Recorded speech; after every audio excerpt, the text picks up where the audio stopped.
formal ng sinimula ng Department of Agriculture Philippine Rural Development Project ng pamahalang panlalawigan ng La Union ang pagpapatayo ng 17.41 million pesos na provincial storage facility with solar dryer sa Barangay Bungol, Balawan. Pinangunahan ni Gobernador Mario Eduardo Ortega ang groundbreaking ceremony kasama ng mga opisyal ng lalawigan, mga kinatawan ng DA, mga lokal na opisyal at mga magsasakang benepisyaryo ng proyekto. Ang infrastruktura na pinondohan sa ilalim ng Philippine Rural Development Project ay binubuo ng 350 square meter na bodega at 572.37 square meter na solar dryer facility. Inaasang direktang makikinabang dito ang 938 ng mga magsasaka mula sa 22 na samahan ng mga magsasaka sa buong lalawigan, madalas umanong makararanas o nakararanas ng pagkalugi. Ang mga magsasaka dahil sa kakulangan ng maayos na pasilidad para sa pagpapatuyo ng pag-iimbak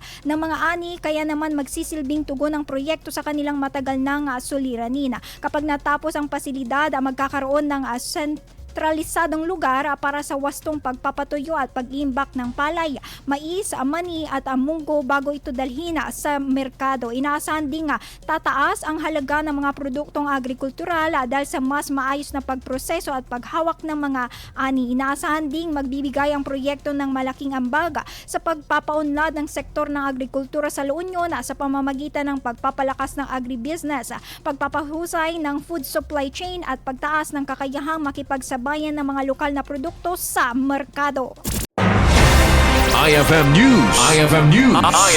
IFM News.